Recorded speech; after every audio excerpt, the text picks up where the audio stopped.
January 18th, 2021 Select Board meeting. I am going to start with the Right to Know Law meeting checklist. As Vice Chair of the Goffstown Select Board, due to the COVID-19 outbreak and in accordance with Governor Sununu Emergency Order Number 12, pursuant to Executive Order 2004, this board is authorized to meet electronically. Please note that there is no physical location to observe and listen contemporaneously to this meeting, which was authorized pursuant to the Governor's emergency order. However, in accordance with the emergency order, this is to confirm that we are A, providing access to the meeting by telephone with additional access possibilities by video or other electronic means. The town is utilizing the Microsoft Teams platform for this electronic meeting. The public has access to contemporaneously listen and, if necessary, participate in this meeting through dialing the following telephone number: 603-766-5646 and using the participant code 785645 followed by the pound symbol. Providing public notice of the necessary information for accessing the meeting, the town previously gave notice to the public of how to access the meeting using the available telephone number with the posted agenda. C, providing a mechanism for the public to alert the public body during the meeting if there are any problems with access. If anyone has problems with telephone access, please call 603-384-3624. D, adjourning the meeting if the public is unable to access the meeting.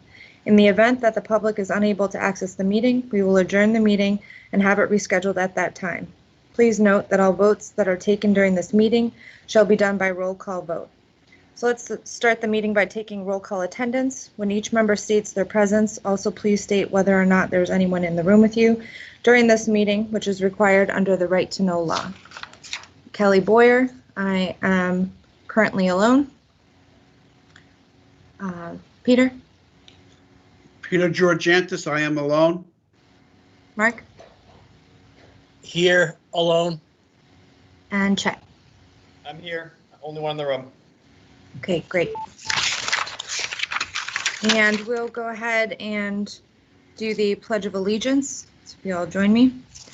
I pledge allegiance to the flag of the United States of America and to the republic for which it stands, one nation, under God, indivisible, with liberty and justice for all.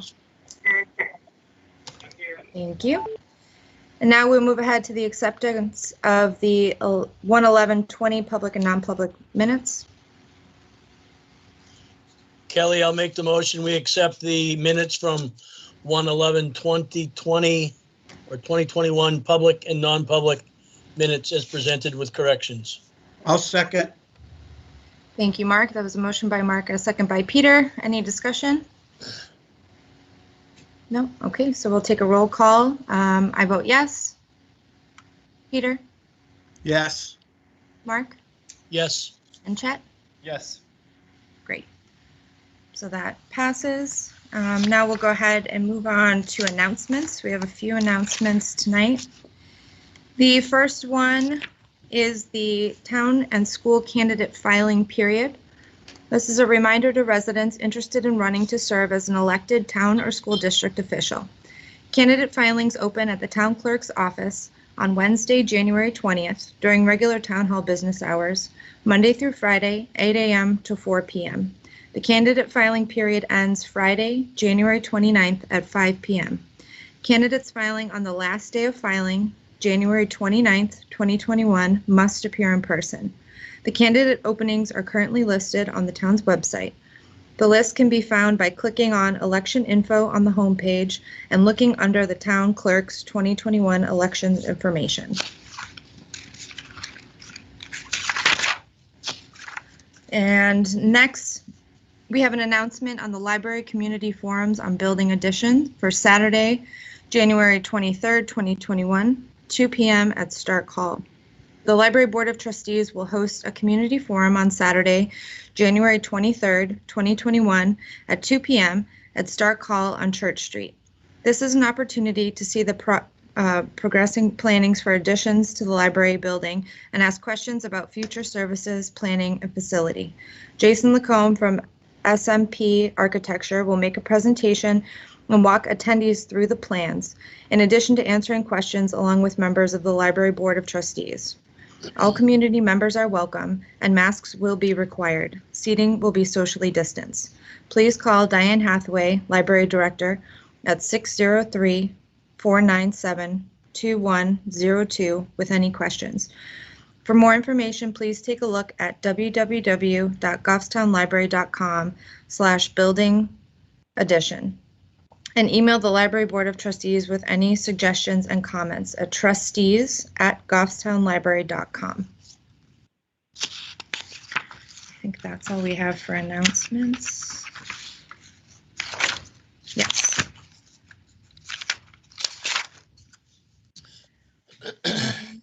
All right, so now we have public comment at 6:10. Derek, do we have anybody for public comment? There is nobody on the phone for public comment this evening. All right, great. Then we'll move right into the town administrator's report. Thank you. At tab 5A of your packet, you have got your meeting schedule for the next week. Again, reminder, Wednesday beginning at 8 a.m. is the candidate filing period for town elections. Wednesday at 6:30 p.m., the library trustees will meet remote. I'll be there. And at 7 p.m., the Parks and Rec Commission will meet. That's normally Chairman Adams, so I will follow up to confirm with him. And then Thursday at 7 p.m., the Village Piscataquag River Pedestrian Bridge Ad Hoc will meet remote, and that is also Chairman Adams. At your next page, you have the consent agenda. You have employee status reports. You have a special police officer retirement. You've got detective specialized assignment. And there was one item that we did miss. It was a truck driver promotion to engineering tech. And then you have the 2021 default budget form for DRA that needs a signature of the entire board. Okay. Motion to approve the consensus folder or agenda as presented.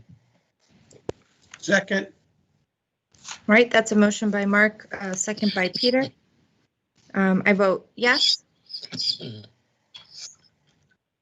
Oh, sorry. Any discussion first? Okay, great. Peter I'll votes vote yes. second. Peter, yes. I'm a yes. Okay, Mark Yes. and Chet. Yes. All right, motion passes. Thank you. At tab 5C, you have an assessor's recommendation.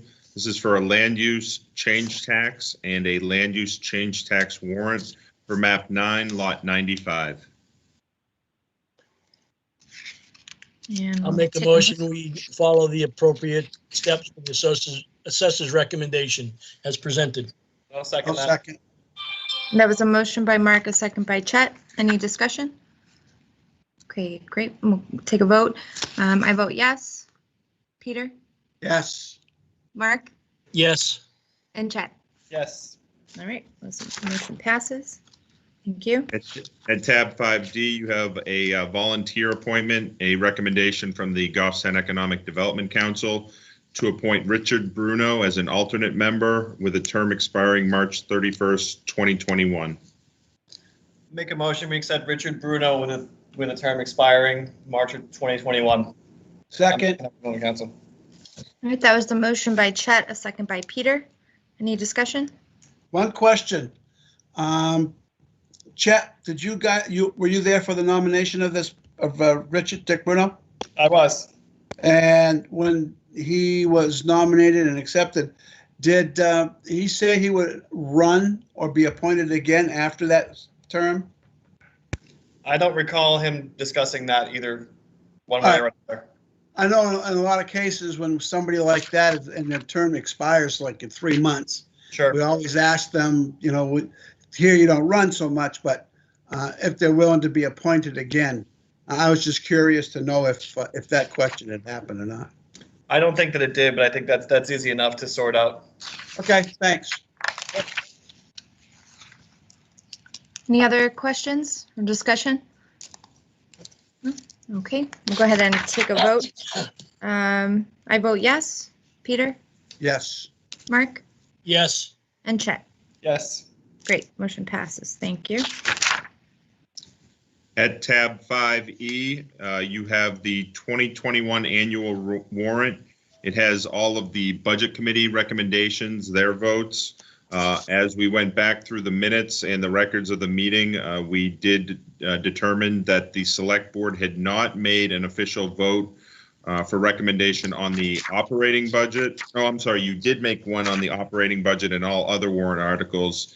The only ones you didn't take formal votes in a meeting for were Article 13, the FEMA Safer article, and then the Article 14 and 15, the two capital reserve fund deposits from unassigned fund balance. So I would ask for you to do those as separate motions this evening. Derek, what is the time frame for approving these articles? The warrant must be posted with the budget and the default budget no later than next Monday, a week from today.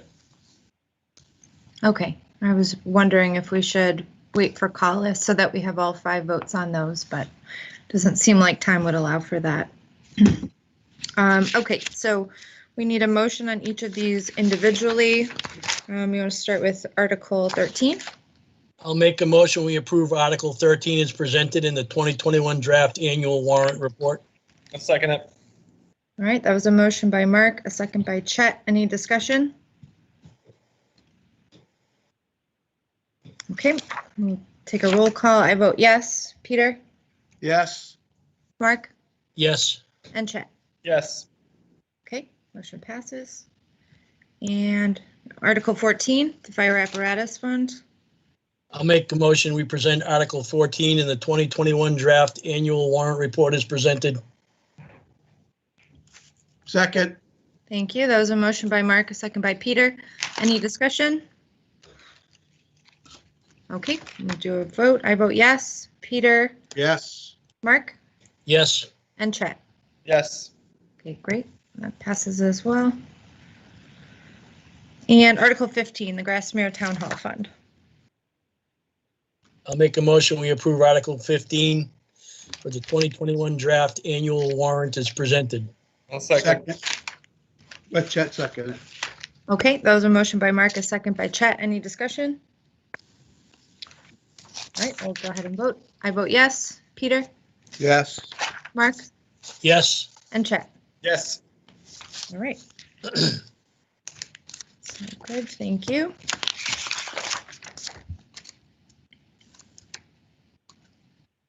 And now we will go ahead and move into the department update.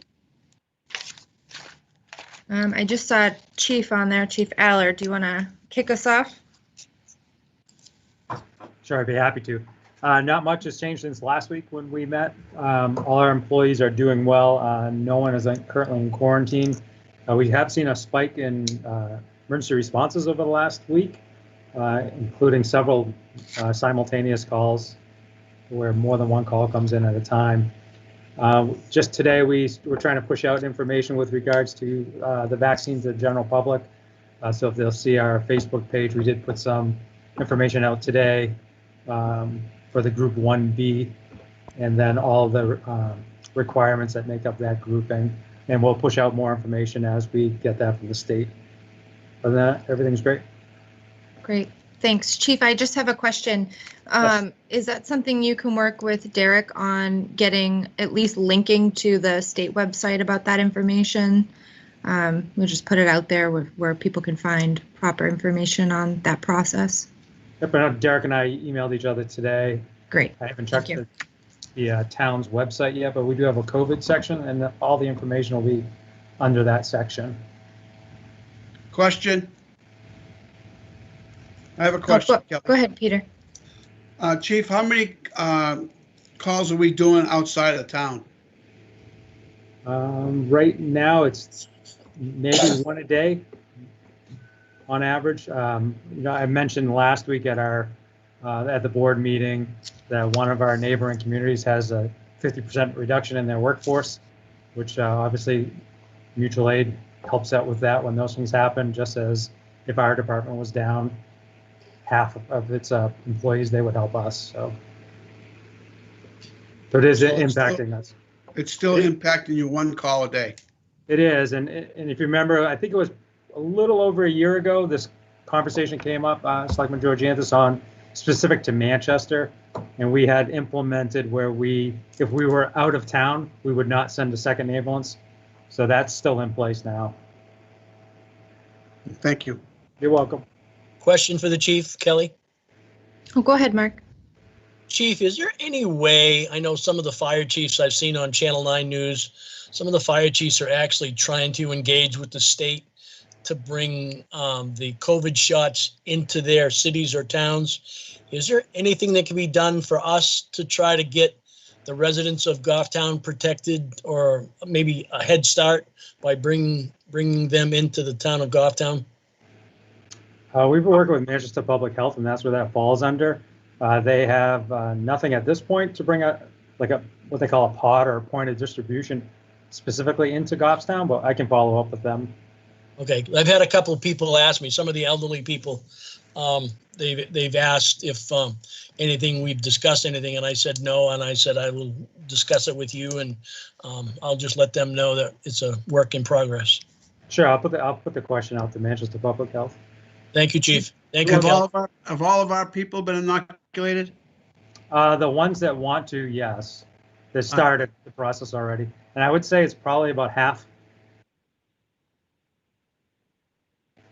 Have we developed any kind of a regulation or rules or policy on if they determine they don't want to take it and they get COVID? Have there been any, we talked about any ramifications of that? And should we? I know, and I don't want, Derek, you can chime in here if you want to. I know the NHMA has sent out some information when the vaccine first came out, as far as, and I don't want to, Derek, correct me if I'm wrong, about not mandating it for towns. Yeah, it didn't come from NHMA. It was more discussion on the municipal managers listserv that making a vaccine mandatory, that we should involve legal counsel to see if we even had the ability to do that because of the ADA law, and also because this vaccine has not technically been approved. It's under emergency use authorization. So the position we had taken discussing with the fire chief and the police chief was to continue to assist those employees that made the decision to go ahead and get the vaccine, to help them through the process, because it has been confusing sometimes. But right now, we would not make a recommendation to require it. If you'd like us to research that further or any implications, we could do so. I think my question on that is, and it's not a question, it's just a thought, that if half the crew decides they're going to take it and then half the crew doesn't, and then somebody comes down or has been exposed to it, well, they get to stay home, or they'll be staying home for 14 days or 10 days, whichever you hear, all kinds of things. Whereas the person who is taking the shot wouldn't. I'm just concerned with that. The fairness of something like that. It doesn't, if that sounds right. I know COVID's nobody's fair, but it's just, what's the advantage and the disadvantage, And I think we'll reach the point, as right now the board made the decision last week to extend the additional COVID sick leave through March 31st of 2021.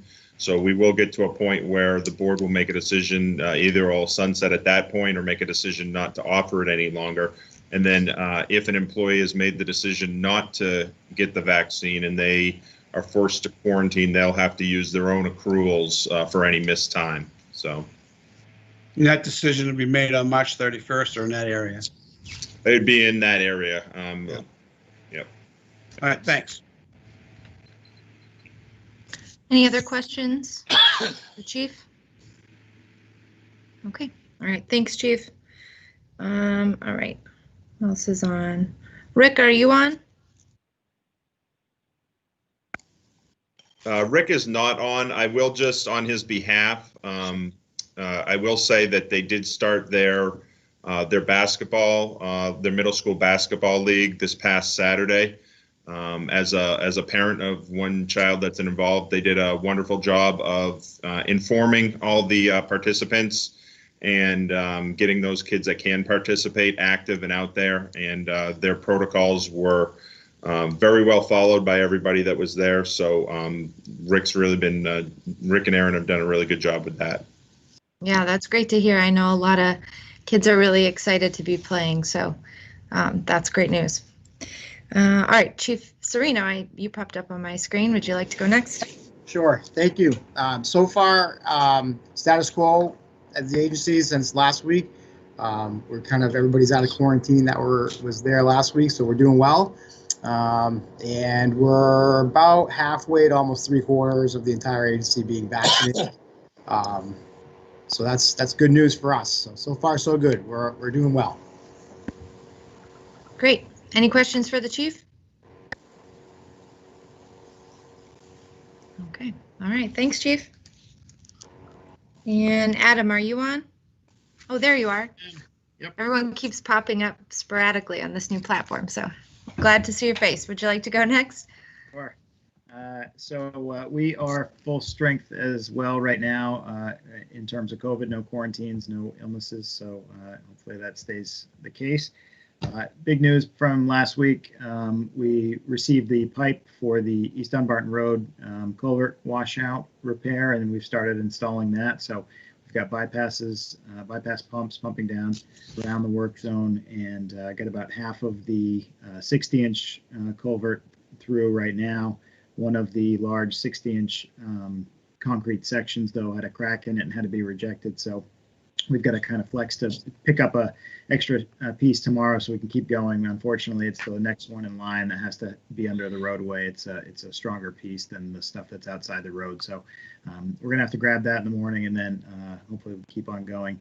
We've also got a concrete structure that's coming in hopefully Thursday to install for the bypass line. So it's a 60-inch main pipe, and then there's a 30-inch bypass pipe that's up higher out of the stream for those heavy storm flows. So once we can get the 60-inch through, we'll get going on the 30-inch and hopefully get that patched in, maybe even by the end of next week, and get that open to traffic.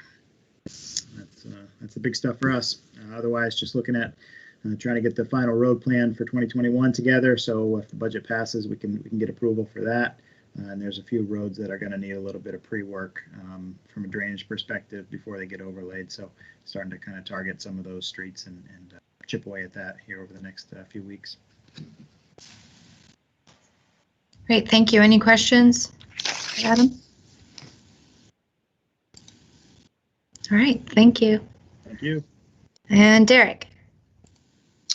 Right now, everything, we don't have anybody on quarantine currently, so that is good.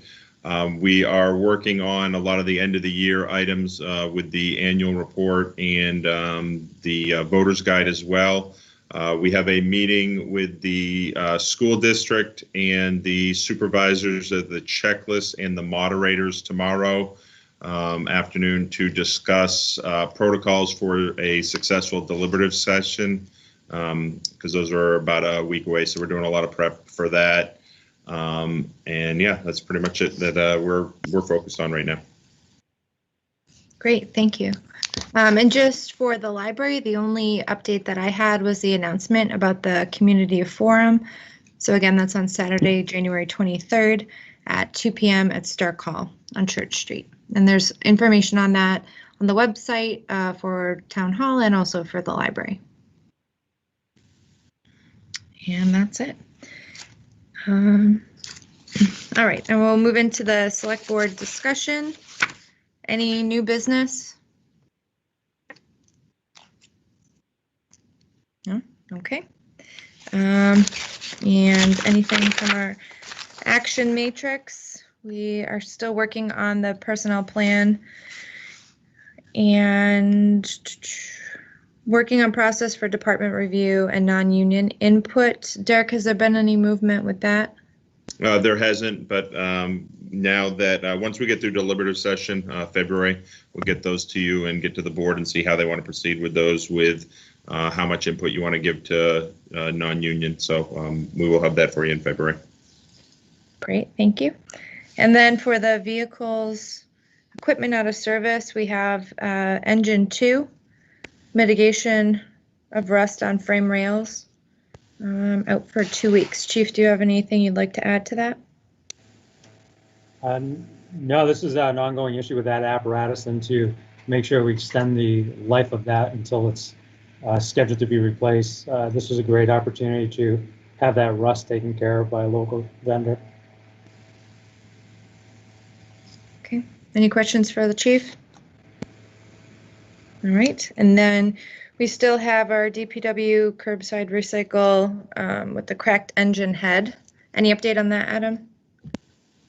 No update other than we are hoping to get a meeting with their service manager to see if we have any recourse other than warranty repairs. I think this will be engine number 3 now. So if this was a passenger car, we'd be talking lemon law, but it's not quite the same for heavy duty stuff. But more to follow on that.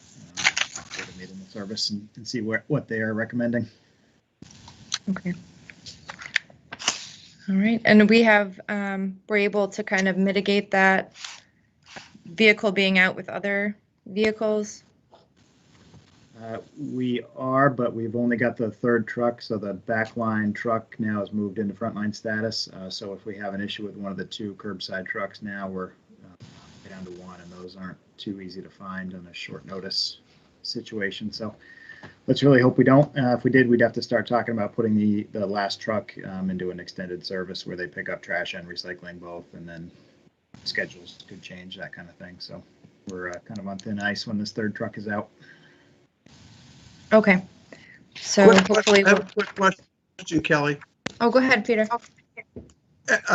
Adam, has it been the same issue each time on that truck as far as the cracked head?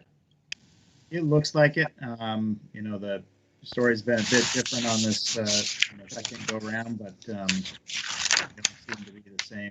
You know, it's the same engine components that are affected. So. Okay. All right, just curious. Thank you.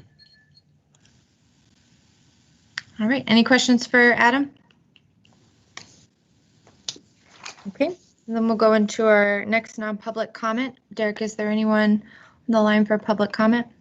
No, there is not. All right, then I'll take a motion to go into non-public. Make a motion, we go into non-public under RSA 91-3:3, 2B hiring, and C adversely affecting reputation.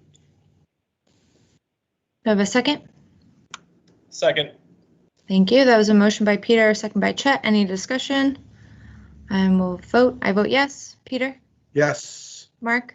Yes. And Chet? Yes. All right. We'll now move into non-public session. Thank you, everybody. And our next meeting is on Monday. January 25th. Thank you, This January is a special 25th. meeting, so it'll be your next one. Yep.